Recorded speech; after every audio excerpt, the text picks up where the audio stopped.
This is Where We Live from Connecticut Public Radio. I'm Catherine Shen. What meal instantly brings you back to childhood? Maybe it's a dish you made with your grandparents or something that's been passed down through generations. This hour, I'm joined by two local children's authors who share a belief in food's ability to connect us and unlock our memories. We'll talk about their latest novels, the challenges they faced in the publishing industry that often pigeonholes writers of color, and how they approach writing about complex emotions for young readers. I'm joined by Debbie Machiko-Florence. Debbie is the author of more than 25 books for children and tweens. Some of her middle grade novels include Just Be Cool, Jenny Sakai, the Last Chance Academy series, and the Jasmine Taguchi series. Debbie, thank you so much for being here with us. Oh, thank you for having me. And also with us is Kayla Collins. Kayla is a local author and creative communications consultant, and her debut novel is called Food is Love. Kayla, thank you so much for being with us. Thank you for having me. So, Debbie, before we hear more about your books, kind of want to start with your personal journey. Did you always know you wanted to be an author or writer? I get that question a lot. I did not. As a young child, I loved to read, and I started writing stories as soon as I could hold a pencil and write words. My mom saved everything. Wow. But it wasn't until much later that I thought of being a writer as a career. I didn't show my work to anybody. These were stories only for myself. So I went off to college, got my degree in zoology, went back and got my teacher's certificate, and taught school for a while. And then I worked as an educator at a zoo. And then when I got married, my husband's job took us to Mexico, and I couldn't keep my job. And I thought, what else do I love to do? And that's when I decided I was going to try and become an author of children's books. And I thought I can do this. And I wrote some short stories. I won some contests. And I said, oh, wow, this is easy. And then I decided to start writing novels. And 15 years later, and many rejections later, I had my first book published. And I always joke about I'm making up for lost time and just writing all the books now. Well, it's so fascinating to me because I feel like a lot of authors' journeys, it's either you knew from the get-go or something happens, life happens, things are going on, and then you're like, well, I like writing. That's always something that I wanted to do, but never thought of it as an actual career. So how did you decide that middle grade or middle school grade books are the way to go for you? What was it about that age that speaks to you? Well, I like to talk about how I was turned into a reader and a writer because of books. It was my third grade teacher who turned me into a reader because she had a reading nook with all these books, and we got to read all the time. And then my fourth and fifth grade teacher turned me into a writer. And when I decided to write books, I wanted to write from the perspective of a young person. And I always joke about how inside I'm still 12, 13, 14 years old. Oh, I say that a lot, actually. Yeah. It makes me happy to hear you say that.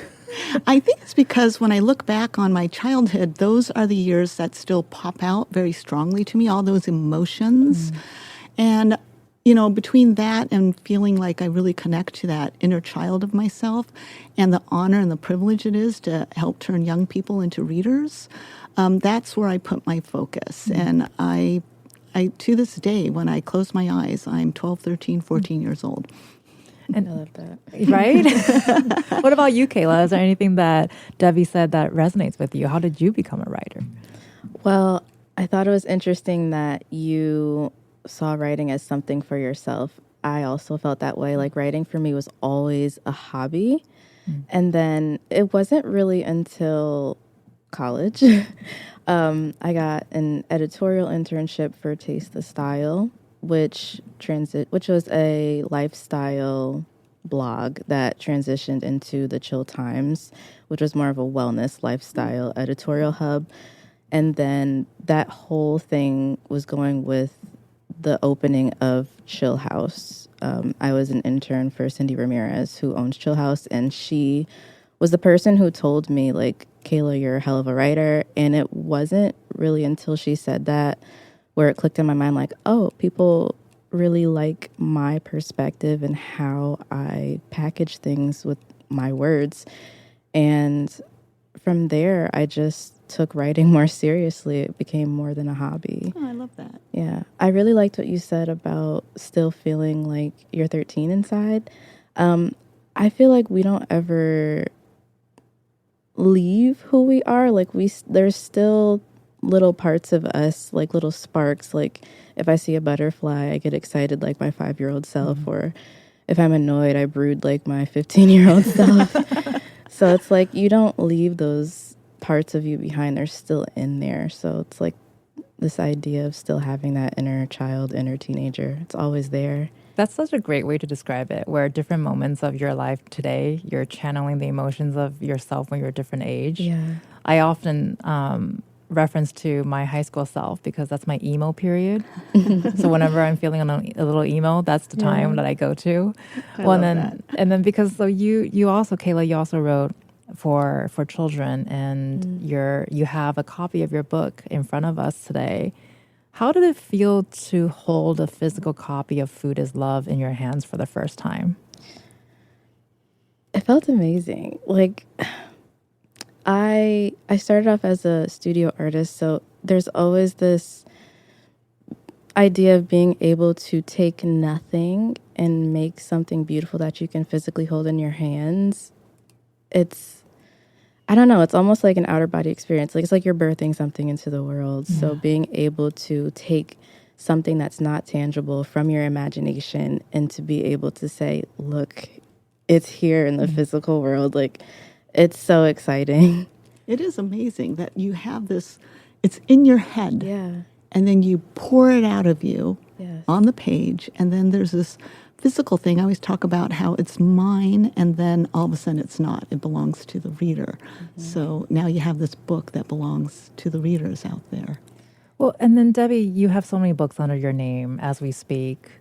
Do you still get that moment? What was the first moment like for you when you realized that what was in your head is now physically in pages? Yeah, it will never get old. It will never get old. But yeah, the first time, for me, my first book was a chapter book series, the Jasmine Taguchi series, and I had had such a long journey to publication. So each step was so emotional for me. Like when my editor said, we're going to have the illustrator draw some pictures of Jasmine, can you describe her to me? And I was like, she's a third grader and she's Japanese American. Right. Because I didn't really envision that. So we went back and forth. She's a very spunky character. And the illustrator, the first time I saw the pictures of her, I cried because it was like seeing my baby for the first time and holding the book in my hand and seeing it on the bookshelf for the first time, or signing my book every single step has been truly emotional. And I still, for every single book that comes out, I still feel like that. Well, and then there are, of course, so many stories to choose from, but can you tell us about your most recent book, Last Chance Academy, A Study in Secrets? So without spoiling too much, what should readers expect when they pick up this book? First and foremost, it's a mystery. It's a mystery/treasure hunt set in a fictional boarding school called Leland Chase Academy, and the kids there call it Last Chance Academy because they have been kicked out of their schools or had to leave their schools for various reasons. And this is their family saying, this is your last chance to kind of get your act together. It's also a story about friendship. Almost all of my books deal with friendship. It's a topic that fascinates me. Relationships, friendships, how you make new friends, how you grow new friendships, what happens when you change and grow apart, or if you get in a fight.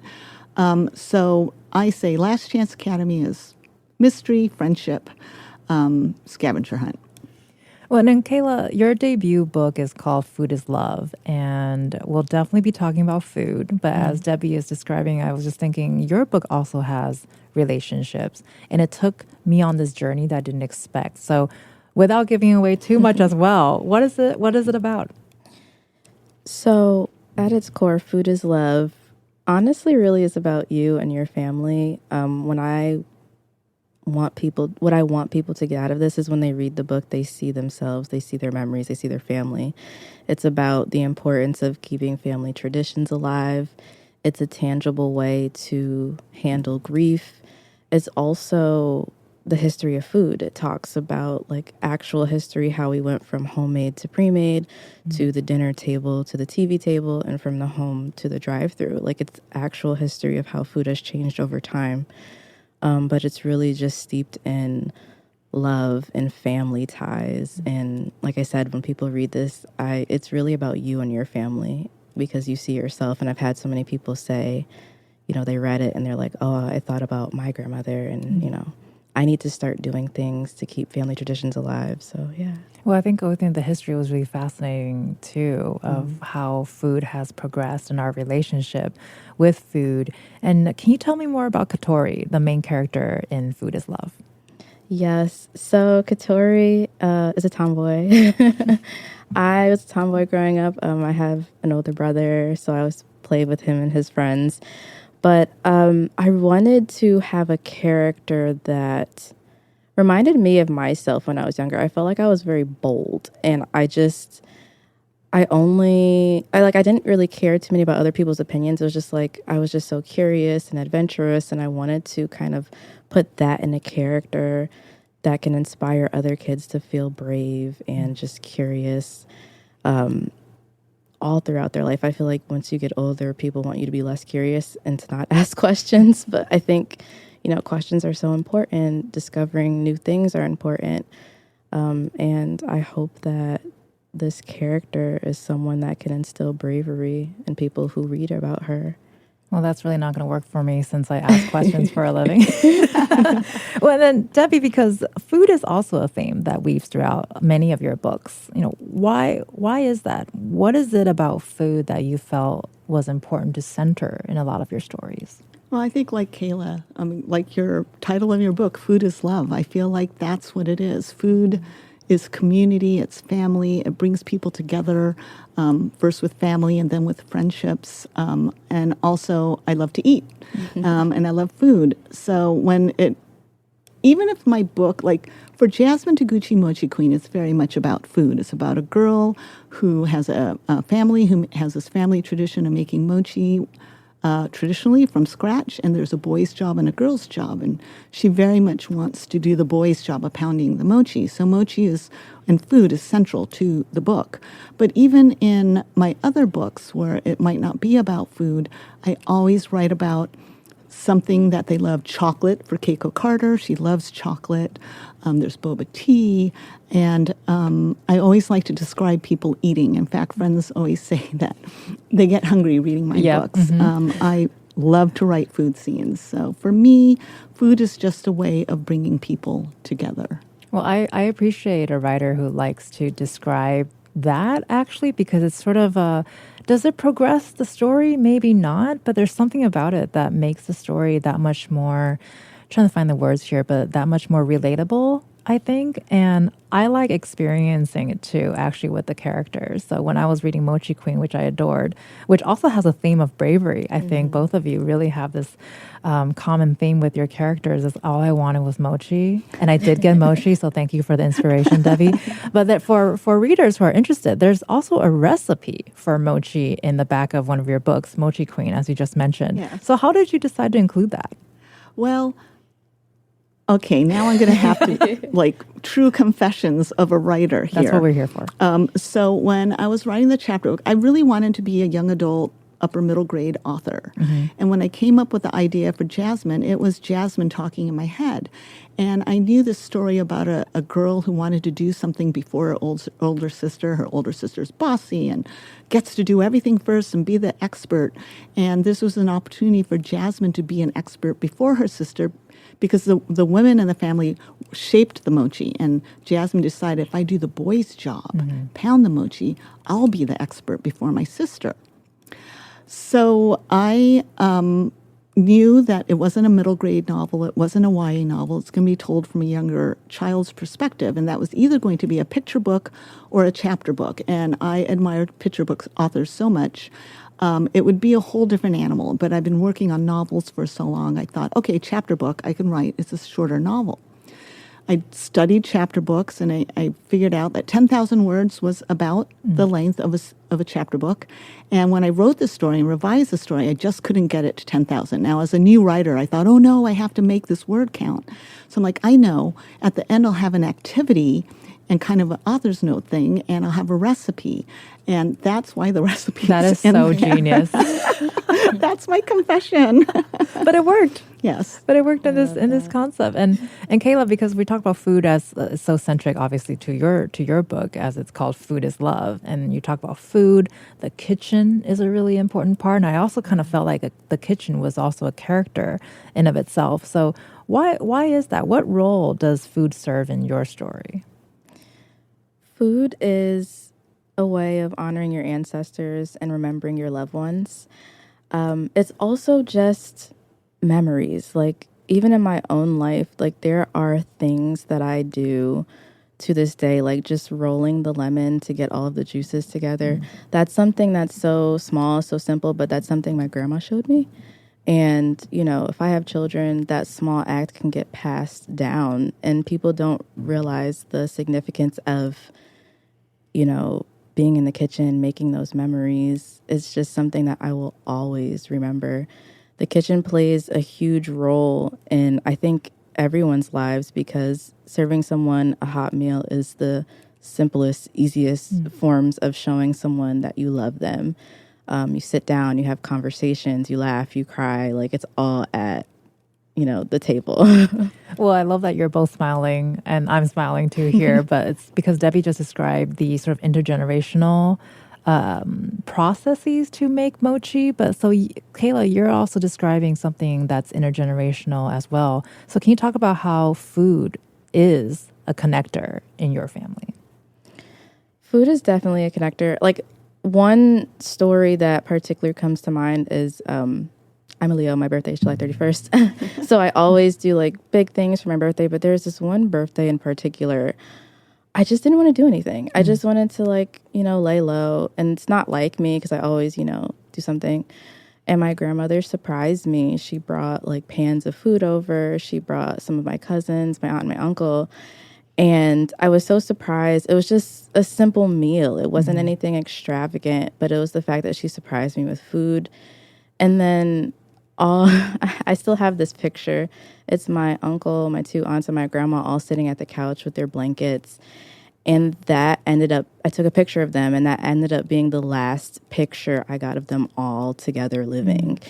And I wouldn't have had that memory. I wouldn't have gotten that picture if she didn't bring me food. So it's really a beautiful thing in bringing people together and just memories. Well, and at the beginning of the show, I had asked our audience what meal transports them back to childhood. Debbie, I'm curious to hear, what is that dish for you? Oh, that's interesting, because while Kayla was talking about that lemon rolling thing and getting that passed down, in my head, I remembered New Year's is a big celebration in Japanese culture. It's the time that you all get together, and basically you cook all day and then you eat all day with all your families gathered together. And one of the things we always made, or my mom always made, was a sushi, or inari sushi. It's a fried tofu skin, and you tuck the sushi rice inside. We always called it the football. But to make the sushi rice, you needed to fan it to cool it down before you could do anything with it. And my sister and I, our jobs would be with paper fans to stand there and fan the rice. And as we got older, we'd run away, because who wants to You stand? knew. Your arms would fall down. But when my husband and I cook now for New Year's, and we'll have friends over, I want to fan the rice, because it takes me back to being a kid with my mom and my grandma and my aunts and fanning the rice. So to me, that memory just popped in my head. I haven't thought about that in a while, but And it's so simple. It's just a small, simple act, and it's like, oh wow, I remember this loved one. That's really what it's all about. it really is. What is a food for you that that just takes you back to a memory or a moment? Well, when you were talking about fanning your arms falling off, I immediately thought about mac and cheese. My grandmother, when we make mac and cheese, you have to stay by the stove because you don't want it to burn, and you have to constantly stir it. And that's immediately what I thought about. And that's like her signature dish. And I know how to make it. My aunt knows how to make it. Like, it was very important that somebody knew how to make it because her mac and cheese is the best. And you got to continue those really important traditions. You have to keep it in the family. You've been listening to local authors Kayla Collins and Debbie Machiko Florence. After the break, we discuss representation in children's literature. Let us know if you grew up seeing yourself in your favorite books and characters. Let us know what those books were. Leave us a comment on Facebook and Twitter at Where We Live.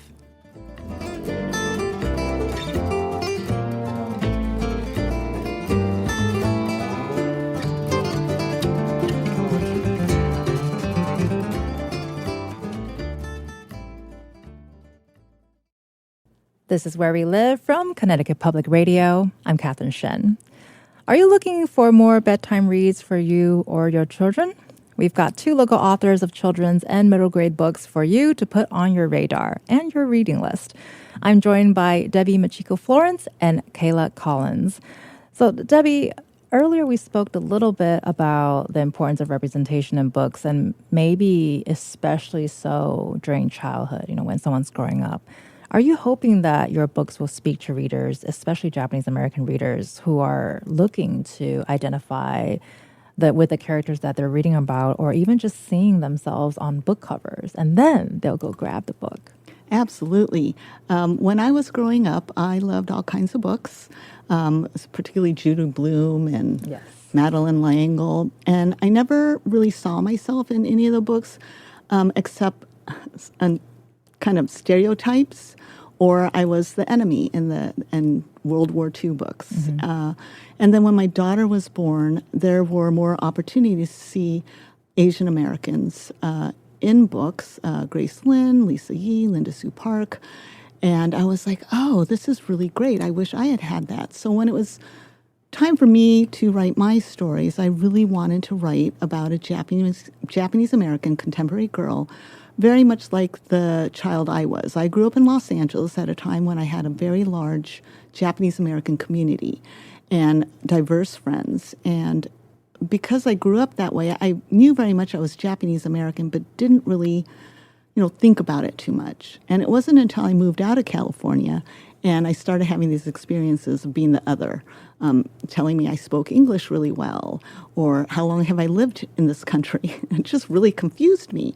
So when I was starting to write, I really wanted to write from my perspective growing up. And it wasn't until I started getting the rejections for the books, and basically one editor had said, oh, we really love multicultural books, but because of your focus on Jasmine's culture and history, we feel that this is not a widely appealing book, and in that sense saying that, only Japanese Americans would like the book.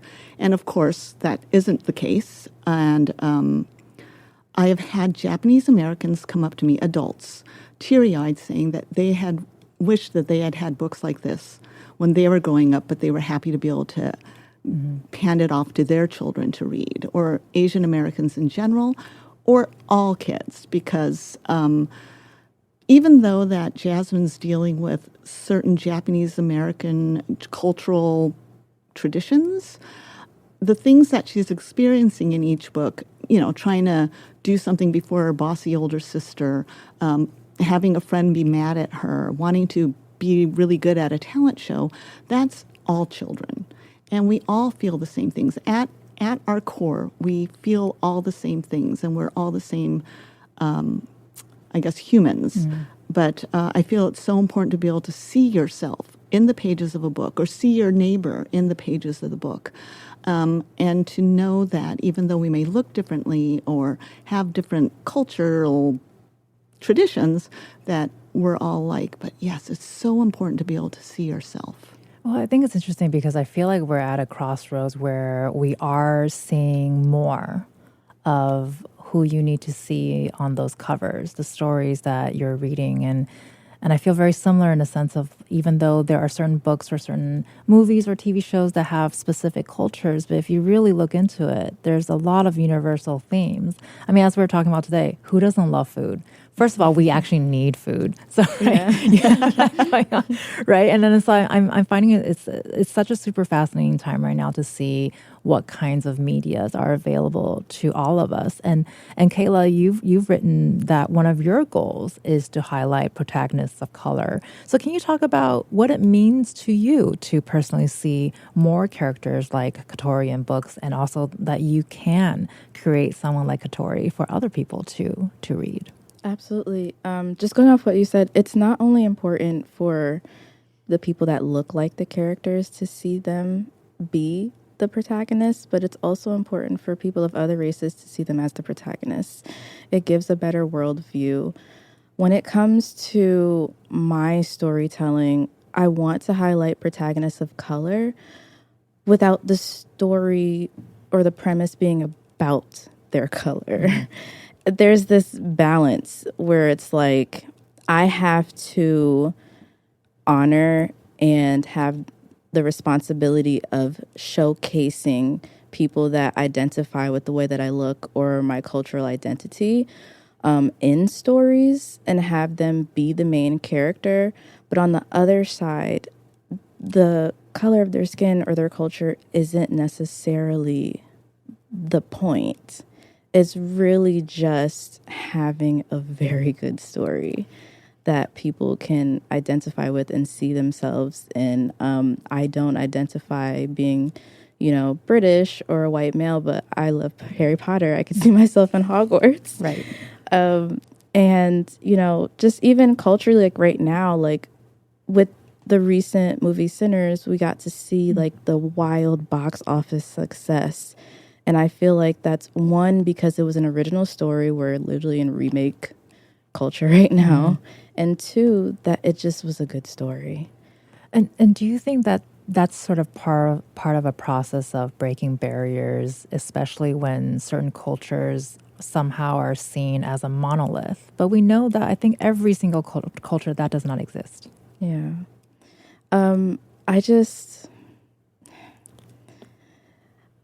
When I think of storytelling, I just try to be honest to myself, and I just try to write the best story that I can possibly write. I know that it means something to somebody visually, but going back to talking about the themes of what the character is going through, everybody needs to learn how to be brave. Everyone needs to have confidence.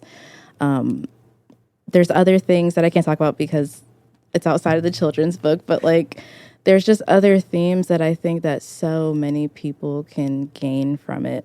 But like I said, it really just all boils down to balance, being able to highlight the characters of color, but also letting them know that they have full lives that aren't just steeped in their color. Absolutely. We are not our pain. Yeah. We have friendships and fall in love and get hungry and get angry. And I feel like being Japanese American is a thread that weaves through everything I say and do and think and feel, but it is not the thing that I am only. Yeah. So I think that's so important. What you were saying is having books out there with protagonists of color, but not having it be about the struggle or an immigration story or dealing with racism. And it could be woven in there, but it doesn't have to be, this is what the story is about. And I think we need to see more of that. It's very important to have stories about immigration and history and all of that, absolutely, but it's also important to have the other stories. Like one of the things about Last Chance Academy, the main character is Japanese American. And but when it's not a Japanese American story, I'm doing air quotes here while I'm in a radio show, but that's why I say, first and foremost, it's a mystery story. It's a fun romp. It's a scavenger hunt. It's friendship. But I think it's very important that she is Japanese American. Yeah. Well, and with what you're saying, Debbie, here, and just kind of building on that in terms of as you continue to navigate that, tell your stories, how are you sort of breaking some of that expectation with the publishing industry, that they place on authors of color that, there are certain themes that you should hit. There are certain stories that you should tell, just like both of you were sharing. It's not just about immigration. It's not just about pain. Are there things that you are doing to break that? Or is part of just by you being present and continuing to write these stories part of that? I feel very strongly that as long as you're writing the stories of your heart and things that are important to you, that should be the main focus. I've been asked to write, can you write a World War II story or a Japanese food story, which I do have one book out there. This is How I Roll, about a girl who makes cute rice balls. I love that name. Rolling the Well, sushi. now we want rice balls. Yes. But if it's something I want to tell, okay. Yeah. But if you're asking me or telling me I can only write about this certain thing, then no, I don't want to write about. I'll write about pain, but I want to write about the pain that's meaningful to me. So for me, I will say no. If it's something that I don't want to write, I will say no.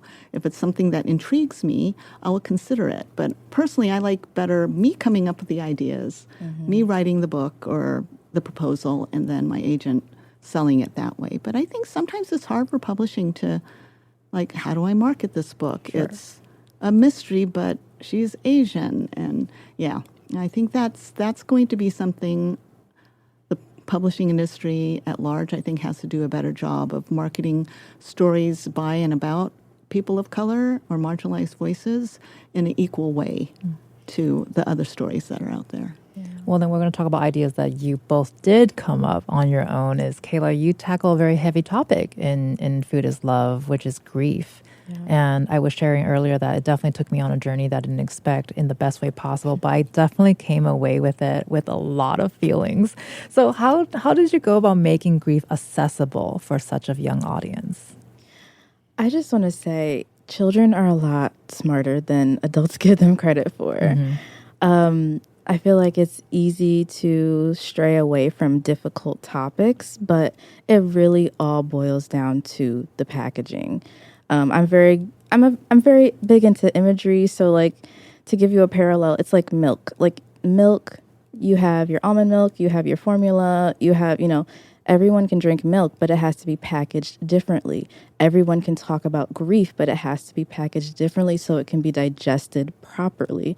And that goes for any theme. I just think that food for me has always been a pathway to my family memories, and I feel like the best way you can honor your loved ones is to keep their memory alive, and you do that through food. We shouldn't shy away from having hard conversations with children.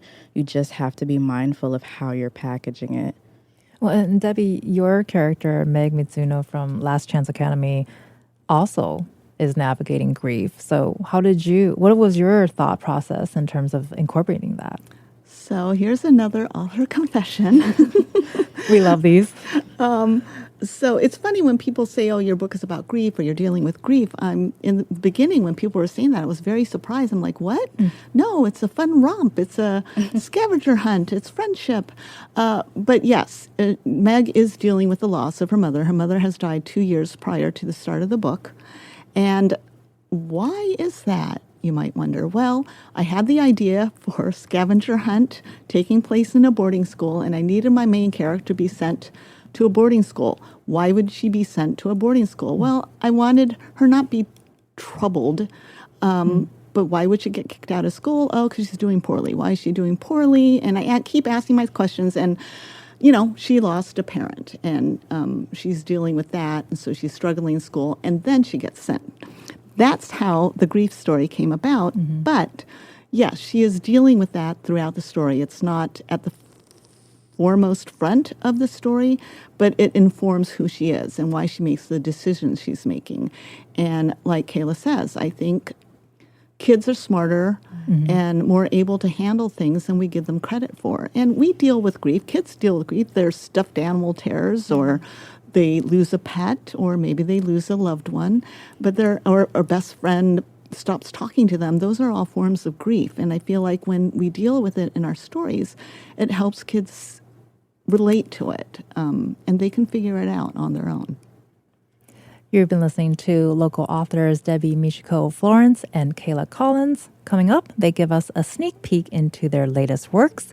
And let us know if you're an aspiring author or if you have questions about publishing. Leave us a comment on Facebook and Twitter at Where We Live.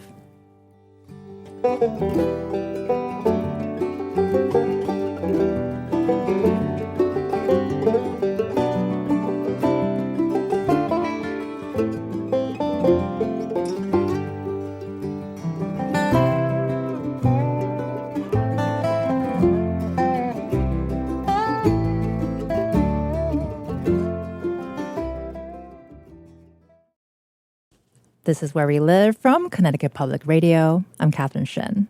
All hour, we've been joined by two Connecticut authors. Debbie Michiko Florence is the author of more than 24 children's and middle grade books, including Last Chance Academy, A Study in Secrets. And Kayla Collins is the author of Food is Love. We've been exploring themes of food, belonging, and identity. So, Debbie, you've picked out an excerpt from your novel, Last Chance Academy, A Study in Secrets. So before we get a chance to hear it, can you set it up for us? Sure. So 12-year-old Meg Mizuno she lost her mother 2 years prior to the start of the book. Her dad travels a lot, so he sent her off to live with her aunt, her horrible aunt. And that made her even more miserable. So she started doing very poorly in school and actually cutting classes.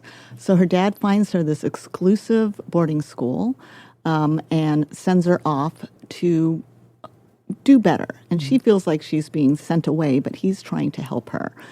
And she has decided she's not going to make friends. And all she wants to do is somehow convince her dad to bring her back home. And all the other students in this school, it's a very small school, 35 students, are there because they're done with their chances and they all have to do well.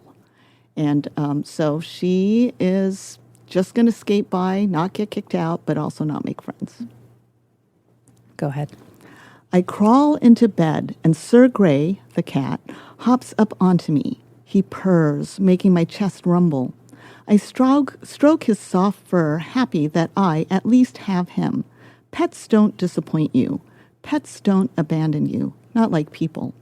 Good night, Tana says as she reaches over to her lamp. Just as Tana switches off the light, a flash of silver slides under our door. Tana hops out of bed and follows me to the door. On the floor are 2 silver envelopes. I turn one over. In curly script is written, Tana Rabin. I flip the other, and my heart leaps when I see Megumi Mizuno written in the same handwriting. Tana and I lock eyes, and in the dim light, I can see her hesitation.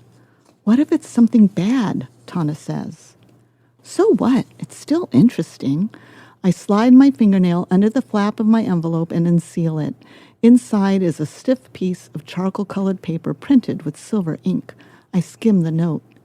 You are cordially invited to play and win an all-expenses paid luxury vacation to California over winter break. There are only 3 rules. 1. For the entirety of the game, no matter if you are playing or eliminated, if any administrator, staff, RA, or 12th year student discovers what you're up to, the game is off. Don't ruin it for others. 2. There are 10 silver envelopes hidden in a book. Take only one. 10 participants will move on to the next round. 3. Have fun. Small print. Good luck. What is this? Tana whispers, reading the same words on her invitation. I smile. It's a treasure hunt. I think Kayla and I are both like, where's our envelope? Yeah. That sounds like a good time. Well, then, Kayla, you also picked out an expert from your novel, Food is Love. What should listeners know what they're about to hear? And we will be hearing some sound effects. Can you also talk about your partnership with Novel Effect? Yes. So Novel Effect is an app. They were featured on Shark Tank, and it's voice recognition. So you can read my book from any page, any sentence, and it'll play a dedicated soundscape. So if I say it's raining, you'll hear the thunder. And what makes it even more special is that I've actually had some of my family members do the voiceovers, which you'll get to hear. And that's why I picked this specific excerpt. So this is Food is Love by Kayla Collins. Fire is a very powerful thing that is both dangerous and beautiful. For cave people, fire was a sign that they were going to eat. We are the only living creatures that learned how to cook with fire. When the cave people learned to cook, it changed the history of food forever.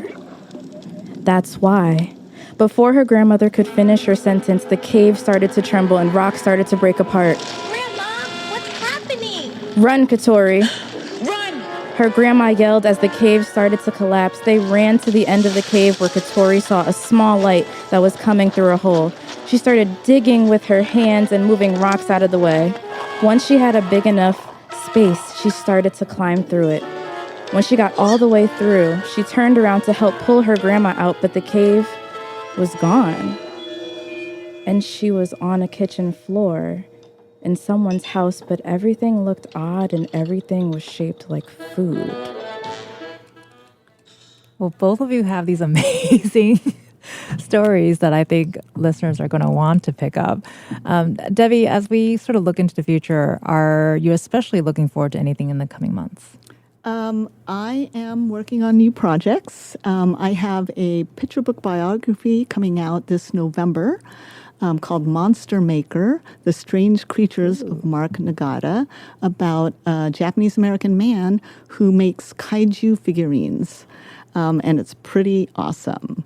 And of course, I'm working on book 2 of Last Chance Academy, and I think I can reveal the title, even though it's not been officially revealed. It's called The Mastermind's Trap, and it'll come out in March of next year. Well, congratulations. Thank you. I wish I knew the kaiju thing because I almost wore a kaiju shirt today. Oh, that would have been perfect. Missed opportunity next time. And Kayla, what are you looking forward to in the coming months? Any more books on the horizon, projects you're working on that you can share with us? Yes, so immediately I will be changing the front and back cover of my current children's book, Food is Love, and I'm going to be adding in some extra pages, which will serve as the Scrook book. And in the book, I talk about a Scrook book, which is a scrapbook cookbook. It's trademarked. And I will be having games and recipes inside the limited edition of the book.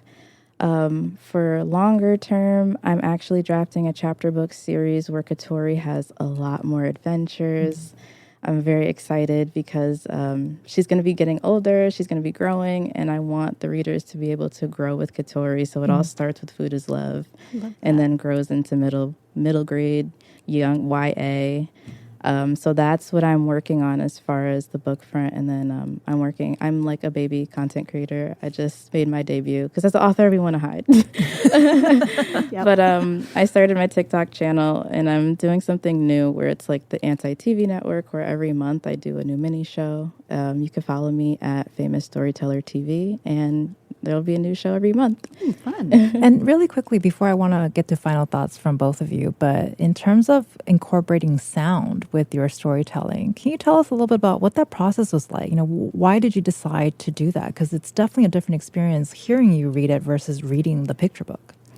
I have always loved music. My dad was actually a DJ. Oh, cool. So I'm very tied to music in that way. So when I saw that this was an option, I was just very excited about it. And I was very hands-on with this entire process because there's time travel. I got to pull, Jimi Hendrix references, Jackson 5 references. Like, I was very particular in, what types of sounds I wanted to go with the different time periods. And it was just so fun. And as far as I know, I think that Food is Love is the longest book that is with Novel Effect right now. It's awesome. People love it, and I'm excited for you guys to read it with Novel Effect. That's fun. I know it's funny because when I was reading that book, I was hearing Jasmine punching or pounding mochi in my head. Oh, yeah. So that could be That would fun. be cool. Yeah, you might have to get on that, Debbie. And as we kind of wind down here because we're having so much fun, I know we can talk for days about all the things that we've been talking about today. But is there something that you hope our listeners take away from this conversation today, whether it's about the themes or for listeners who love writing and reading, any advice you can give them or a new recipe? I know I'm asking a lot. Recipe, no. My husband does all the cooking. I hope that our listeners will give all books a chance and not judge a book by the cover and think, oh, that book's not for me. If it's something that's intriguing, pick it up, give it a chance, read it. That's how you find your favorite books and your favorite authors. And what about for those who are aspiring writers or people who hope to publish one day? Read lots of books, because I feel like the more you read, you kind of absorb how stories go. And there are workshops and how-to books out there. Go for that. And for me, it was a long process, perseverance, and follow your heart and follow your dreams. Well, and for people who might not be familiar with your work, we've talked about quite a few today. What book would you recommend them to start with?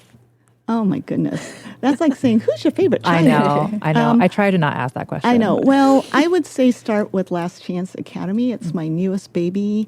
It's my first foray into mystery. My other middle grade novels are, I also love, of course, they're friendship and first crush stories for those young people who are love romance but are not quite ready for, romance. Sure. Those stories are very sweet first crush stories. And Kayla, what about yourself? Any advice for listeners who love writing and aspiring to be authors, but not quite sure if they have it, what it takes to become one?